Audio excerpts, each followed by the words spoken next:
Hello everyone. आज अपन सबसे पहले कल वाले टॉपिक के क्वेश्चंस डिस्कस कर लेते हैं जो मैंने टेलीग्राम चैनल पे अपलोड किए थे। और अगर आप इस टेलीग्राम चैनल से नहीं जुड़े हुए हैं तो इसका लिंक आपको डिस्क्रिप्शन में देखने को मिल जाएगा। देखिए, सबसे पहला क्वेश्चन था दो देशांतर रेखाओं के मध्य कितनी दूरी है। तो ये अपन ने देख ली थी 111.32 किलोमीटर की दूरी होती है। और देशांतर रेखाओं के बारे में पूछा है इसलिए 111.32। अगर अक्षांश रेखाओं की पूछते तो 111.13 किलोमीटर की दूरी होती। ठीक है, नेक्स्ट जो क्वेश्चन है वो है कि कुल देशांतर रेखाएं कितनी हैं। तो कुल देशांतर रेखाएं अपन देख चुके थे 360 थी। 179 तो आपके पूर्व की तरफ थी। 179 आपकी इधर पश्चिम की तरफ थी। एक आपकी कौन सी थी, तिथि निर्धारक या दिवस परिवर्तक रेखा, और एक आपकी थी 0 डिग्री देशांतर रेखा। ठीक है, वहीं नेक्स्ट क्वेश्चन है 82.5 डिग्री समय निर्धारण रेखा भारत के कितने राज्यों से होकर गुजरती है। तो ये वाला कलर, ये जो है ये अपन ने कल उसमें भी मैप में भी देख लिया था। तो इसका जो करेक्ट आंसर है वो 5 राज्यों से होकर गुजरती है। और पांचों राज्य कौन कौन से थे वो भी अपन देख चुके थे। नेक्स्ट क्वेश्चन है कि किन्हीं दो देशांतर रेखाओं के मध्य कितनी दूरी है। तो ये अपन ने देख ली थी कि 4 मिनट की दूरी, 4 मिनट का अंतर होता है किन्हीं दो देशांतर रेखाओं के मध्य। और ये भी अपन ने देख लिया था कि पूर्व में जो अंतिम छोर है भारत का और पश्चिम में जो अंतिम छोर है भारत का, उसके मध्य लगभग लगभग 2 घंटे का अंतर देखने को मिलता है।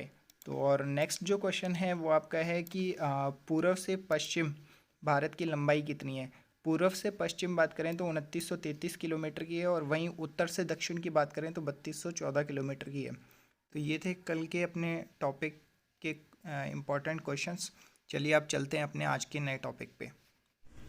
तो दोस्तों, आज का अपना टॉपिक रहने वाला है भारत के भौतिक प्रदेश।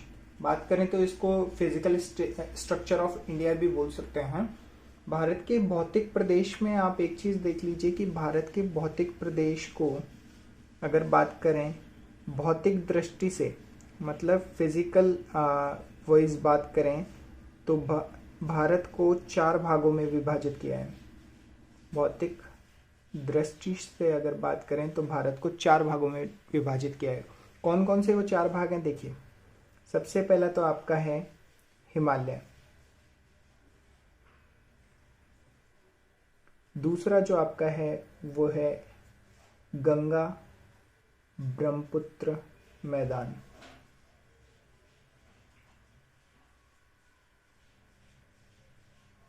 गंगा ब्रह्मपुत्र का मैदान, ठीक है। वहीं तीसरा जो है आपका इसका वो है आपका तटीय मैदान वे द्वीप समूह। और चौथा जो इसका पार्ट है वो है आपका प्रायद्वीपीय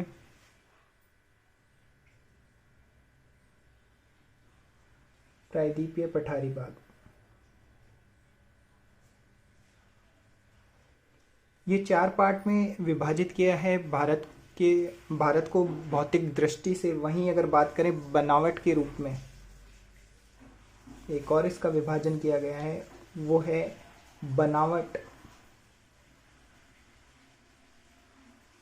बनावट या फिर इसको अपन संरचना भी बोल सकते हैं की दृष्टि से अगर बात करें,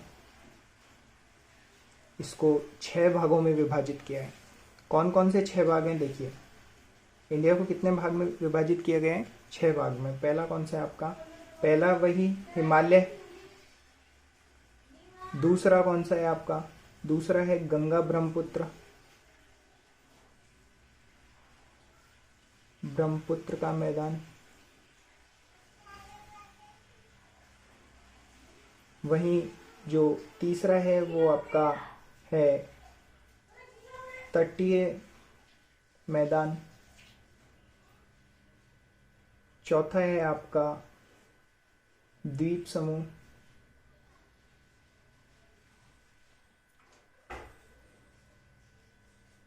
पांचवा है आपका प्रायद्वीपीय पठारी भाग। और छठा और लास्ट आपका है पश्चिम का मरुस्थल।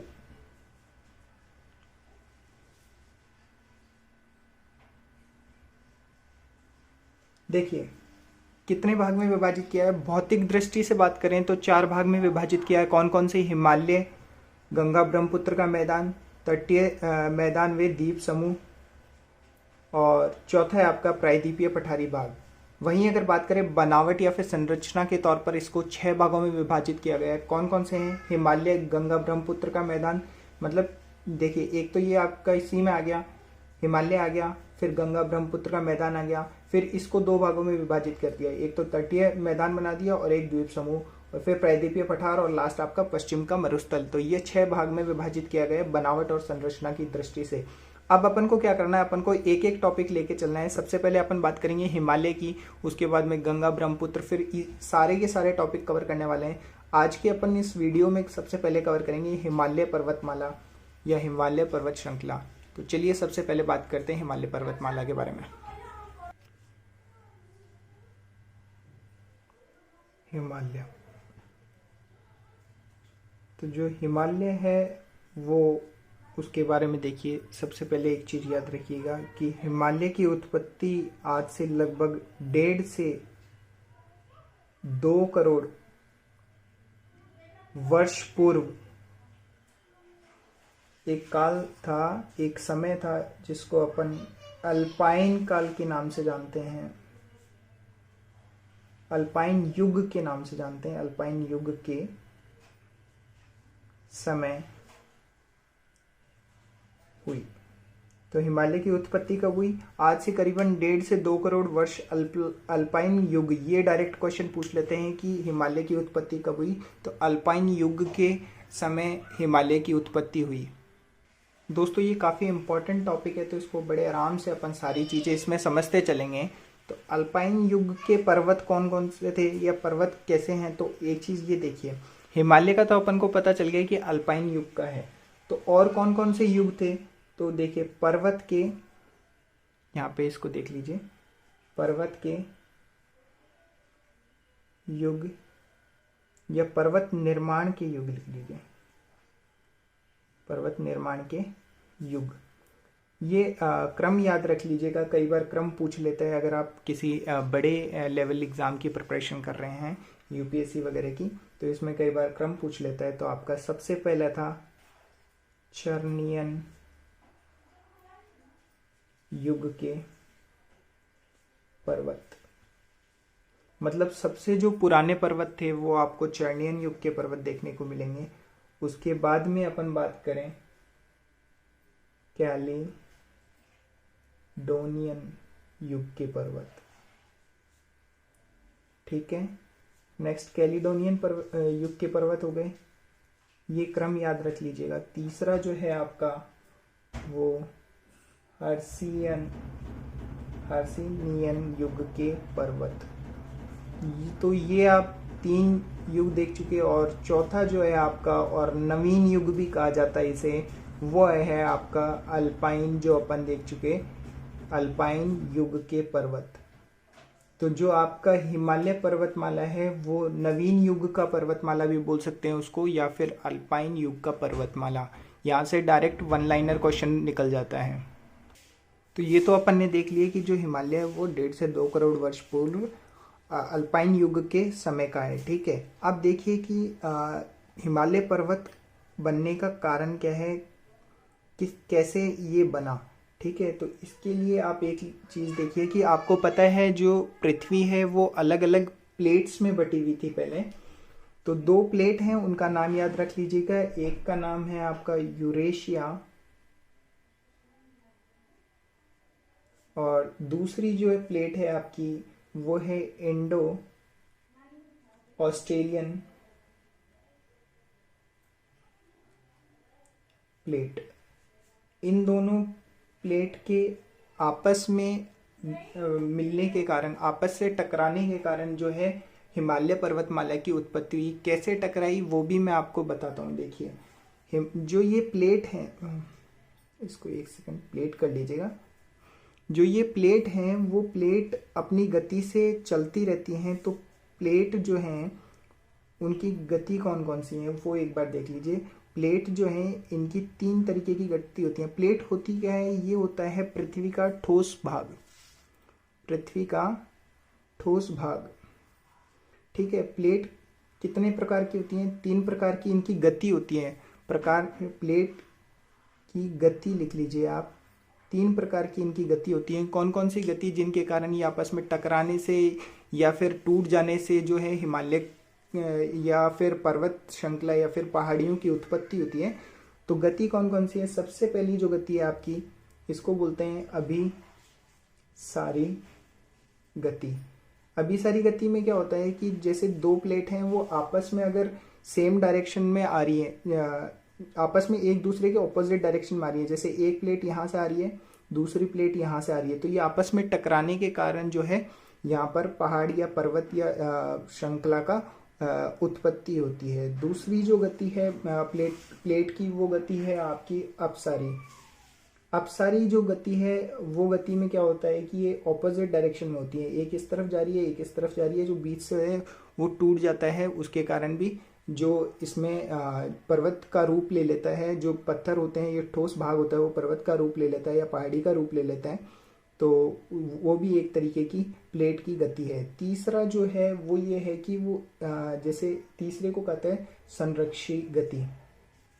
और इसमें क्या होता है कि एक प्लेट ऊपर की तरफ और दूसरी प्लेट नीचे की तरफ जाती है, तो यहाँ पे भी ये पहाड़ों का रूप ले लेता है, जो ठोस भाग है वो भी एक तरीके की गति के कारण ही होता है। अब हिमालय कौन सी गति के कारण बना है वो देखिए। हिमालय जो है आपका, हिमालय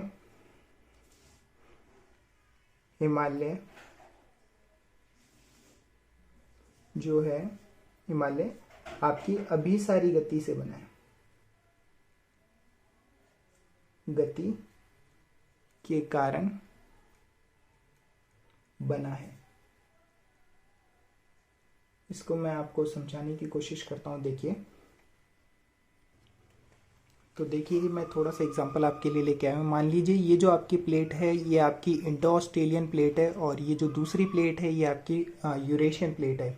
ये जब आपस में एक दूसरे की तरफ आएंगी, जिसको अपन अभिसारी गति बोलते हैं, इस तरीके से ये जब आएंगी आपस में टकराएंगी, और टकराने के बाद में इस तरीके से ये उठ जाएंगी। तो ये देखिए आप पहाड़ का इस तरीके से जब ये उठेंगी तो ये पहाड़ की उत्पत्ति करेंगी, पहाड़ की शेप में बन जाएगी। तो इसी तरीके से आपके जो है हिमालय पर्वतमाला की उत्पत्ति हुई है। देखिए इस तरीके से आप देख सकते हैं, इस तरीके से उड़ जाएंगी जब ये अभिसारी गति होती है।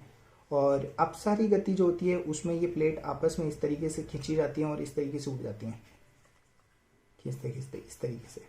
ठीक है, तो ये कुछ गति थी जो इसकी प्लेटों की थी। तो ये देख ले, आप ये जरूर याद रखना, हम अभिसारी गति कौन सी होती है? ये वाली गति होती है, जब ये आपस में एक दूसरे के सामने आती हैं और ये इस तरीके से उड़ जाती हैं, और ये जो पर्वतमाला है या पर्वत की उसमें ले ली बनावट में बन जाती हैं। तो ये जो हिमालय है वो अभिसारी गति से बना है। नेक्स्ट देखते हैं कि हिमालय स्थित कहाँ है। तो हिमालय जो है वो दोस्तों भारत के उत्तर में स्थित है।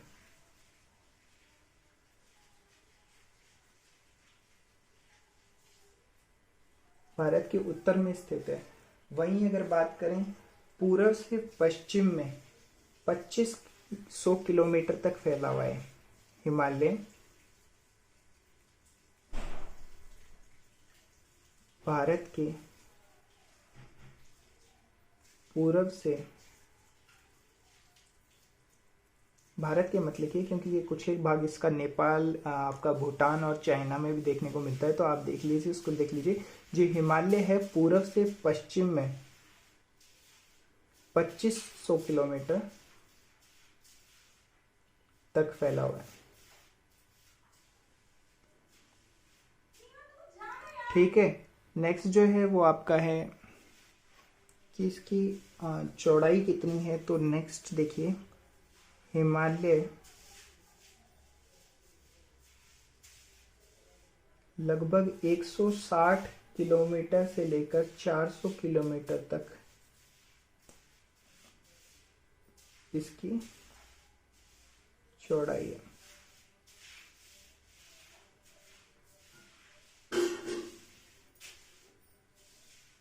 तो ये तो अपन ने देख लिया कि हिमालय की उत्पत्ति कैसे हुई, कितने तरीके की प्लेट होती हैं, मतलब कितनी प्रकार की प्लेटों की गति होती है, प्लेट क्या होती हैं, पर्वत के युग कौन कौन से हैं, हिमालय जो है किस गति से बना हुआ है, मतलब कौन सी गति, प्लेटों की गति से बना हुआ है, स्थिति क्या है हिमालय की। और फिर उसके बाद में अपन ने देखा कि लंबाई कितनी है, और फिर अपन ने देखा कि हिमालय की चौड़ाई कितनी है। अब अपन देखते हैं कि हिमालय का वर्गीकरण कितना है, कितने भागों में इसको विभाजित किया गया है। हिमालय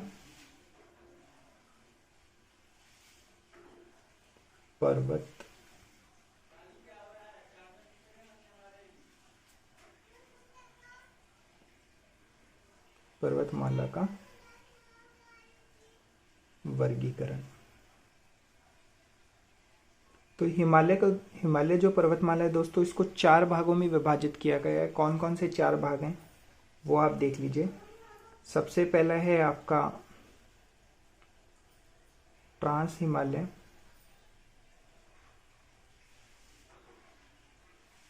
दूसरा जो है आपका वो है महान हिमालय,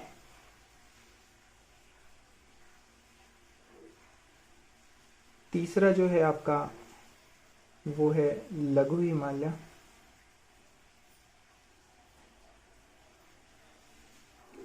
और चौथा जो है वो है आपका शिवालिक हिमालय।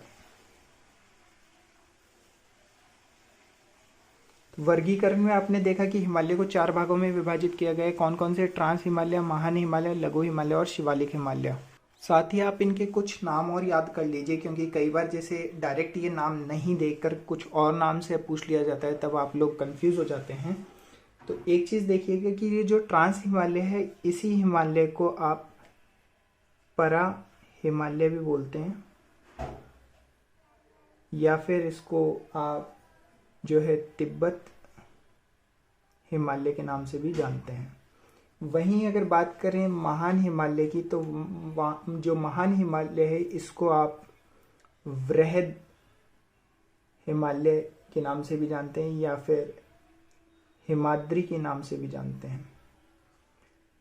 लघु हिमालय आपका लघु हिमालय ही कहलाता है। और जो नेक्स्ट है वो है आपका शिवालिक हिमालय, इसको आप बाह्य हिमालय भी बोलते हैं। जो बाह्य हिमालय जो अंतिम है, इसका हिमालय का अंतिम वर्गीकरण है।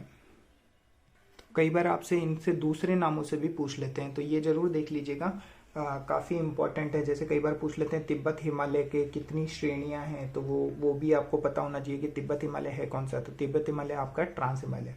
अब अपन इनकी श्रेणियां देख लेते हैं, वो श्रेणियां भी काफ़ी इंपॉर्टेंट हैं। ट्रांस हिमालय की दोस्तों 4 श्रेणियां हैं।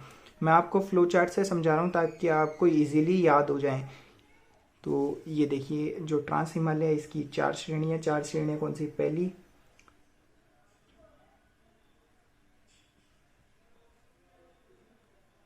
कारकोरम श्रेणी,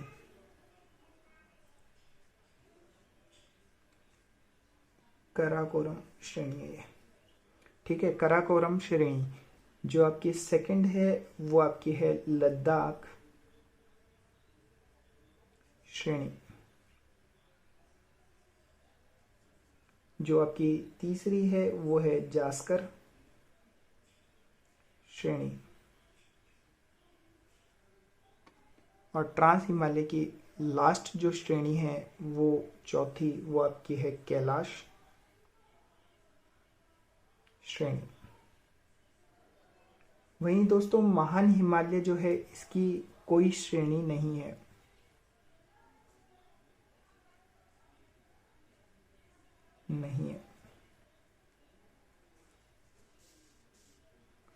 लघु हिमालय की फिर आपको कुछ श्रेणियां देखने को मिलेंगी, जैसे कि हो गई धौलाधार श्रेणी, पीर पंजाल, फिर उसके बाद में नाग टिब्बा और महाभारत। श्रेणियां भी दोस्तों एक तरीके से आप समझ सकते हैं, जैसे जो पर्वतमाला है उसको वो जब छोटे छोटे पहाड़ों में बढ़ जाती है तो वो श्रेणियां कहलाती है, कुछ पहाड़ मिला के श्रेणियां कहलाते हैं। जैसे अपन अभी पीर पंजाल, ये सारी जो लद्दाख, काराकोरम, ये पहाड़ियाँ श्रेणियाँ जब अपन पढ़ेंगे, इनके बारे में जब विस्तृत जानकारी लेंगे तो आपको आराम से ये चीज़ें समझ में आ जाएंगी कि श्रेणी होती क्या है। शिवालिक पहाड़ी की बात करें तो इसमें भी कुछ जो है आपको श्रेणियाँ देखने को मिलती हैं, जैसे डाफला हो गई, मिशपी हो गई, या फिर जम्मू कश्मीर, जम्मू पहाड़ी हो गई, अरुणाचल प्रदेश की पहाड़ी हो गई। ठीक है, तो ये जम्मू पहाड़ी हो गई। एक दो आप लिख लीजिए, इसमें बाकी विस्तार से अपन पढ़ेंगे। डाफला, डाफला की पहाड़ी या मिशिपी की पहाड़ी, ये तो जम्मू कश्मीर में आपकी डाफला और मिशिपी की पहाड़ी आपकी कहाँ पे, अरुणाचल प्रदेश में। तो ये तो था हिमालय का वर्गीकरण। अब अपन इसमें एक एक करके जो वर्गीकरण अपन ने किया है उसको अपन विस्तृत तरीके से इसको समझ लेते हैं। काफ़ी इंपॉर्टेंट है, यहाँ से क्वेश्चन आपको देखने को ज़रूर मिलेंगे। तो देखिए, सबसे पहले बात करते हैं ट्रांस हिमालय की। ट्रांस हिमालय में जैसा कि अपन ने पढ़ा, इसके जो नाम है, तिब्बत हिमालय भी बोलते हैं, पारा हिमालय भी बोलते हैं, और एक इसको टेथिस हिमालय के नाम से भी जानते हैं। वहीं दोस्तों बात करें इसका निर्माण कैसे हुआ, तो इसका जो निर्माण है वो अवसादी चट्टानों से हुआ है।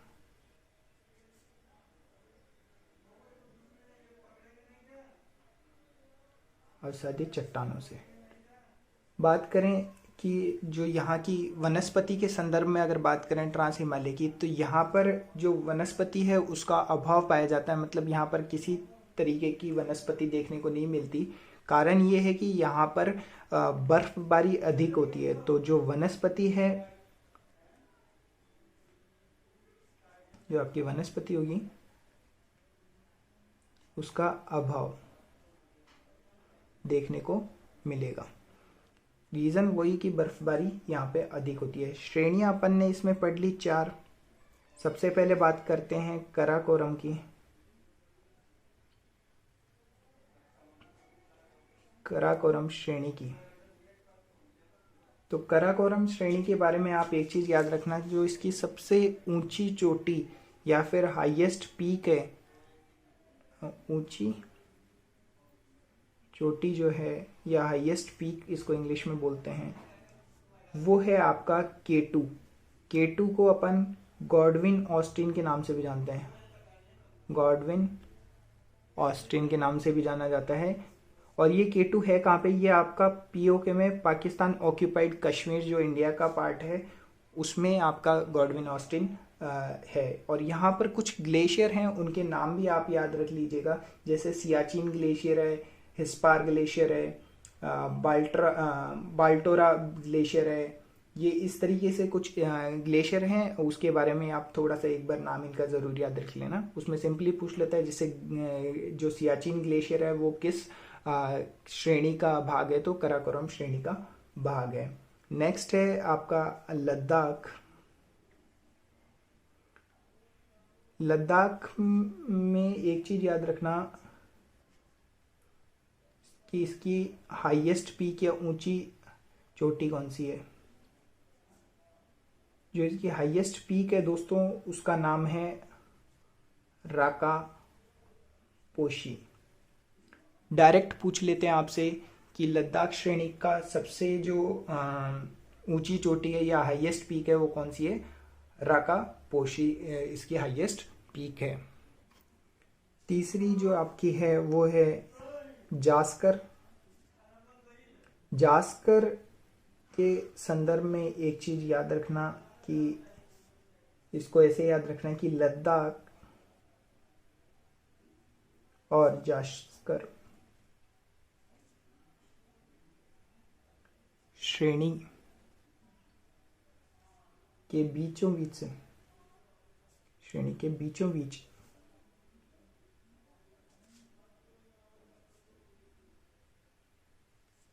बीच से सिंधु नदी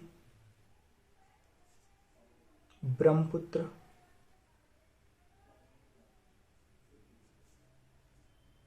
सतलज, वे गंगा नदी,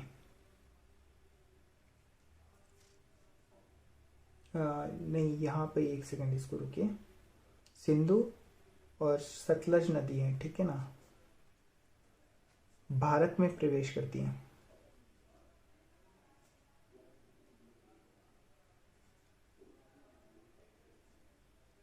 इसको क्लियर कर लीजिएगा दोस्तों, इसमें थोड़ी सी गड़बड़ी हो गई थी। लद्दाख व जास्कर श्रेणियों के मध्य से, या लद्दाख व जास्कर श्रेणियों के बीचों बीच से कौन कौन सी दो नदियां भारत में प्रवेश करती हैं? एक तो आपकी सिंधु नदी प्रवेश करती है, दूसरी सतलज नदी भी भारत में प्रवेश करती है। कहाँ से? लद्दाख और जास्कर श्रेणियों के मध्य से। और चौथी और लास्ट जो आपकी श्रेणी है वो है आपकी कैलाश श्रेणी। कैलाश श्रेणी के बारे में याद रखना कि कैलाश पर्वत से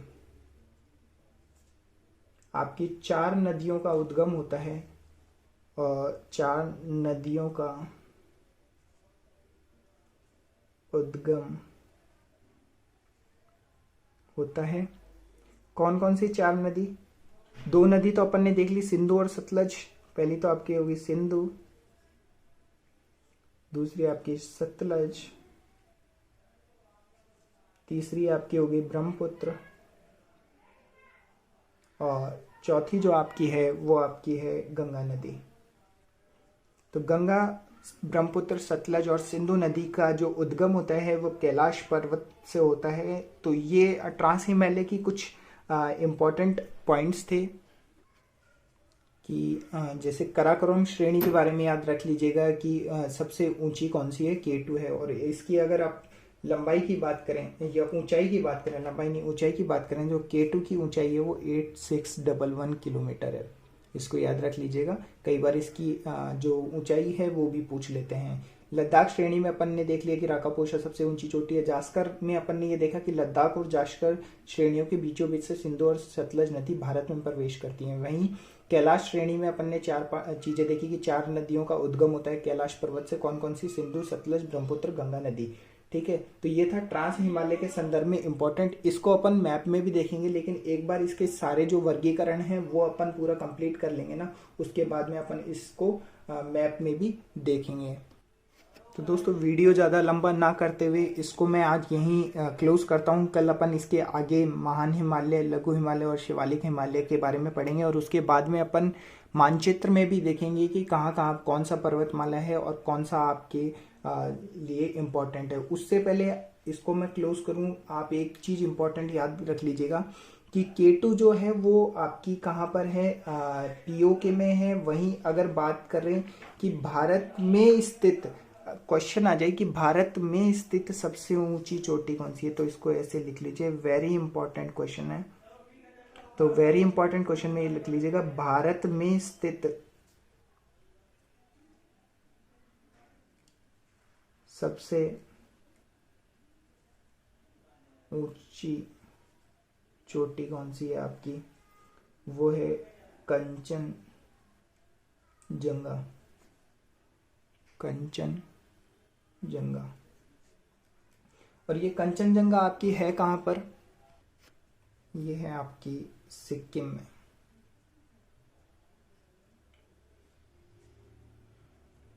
सिक्किम में। और इसकी ऊंचाई कितनी है? 8585 मीटर। ये किलोमीटर नहीं था दोस्तों, मीटर है, ये ध्यान रखना।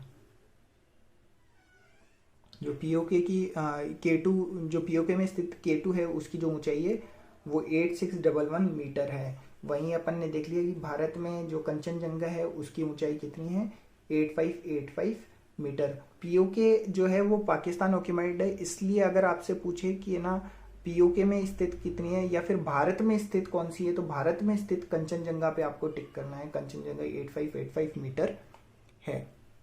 दोस्तों आज का वीडियो यहीं क्लोज करते हैं। वीडियो अगर आपको अच्छा लगा हो तो लाइक ज़रूर कीजिएगा, अपने दोस्तों के साथ में शेयर ज़रूर कीजिएगा। चैनल को सब्सक्राइब नहीं किया तो सब्सक्राइब कर लीजिए, और अगर आपने सब्सक्राइब कर रखा तो बेल आइकन ज़रूर प्रेस कर लीजिए। और अगर अब तक आप टेलीग्राम चैनल से नहीं जुड़े हैं तो आपको लिंक आपको डिस्क्रिप्शन में देखने को मिल जाएगा, आप उससे जुड़ जाइए। वीडियो देखने के लिए थैंक यू सो मच।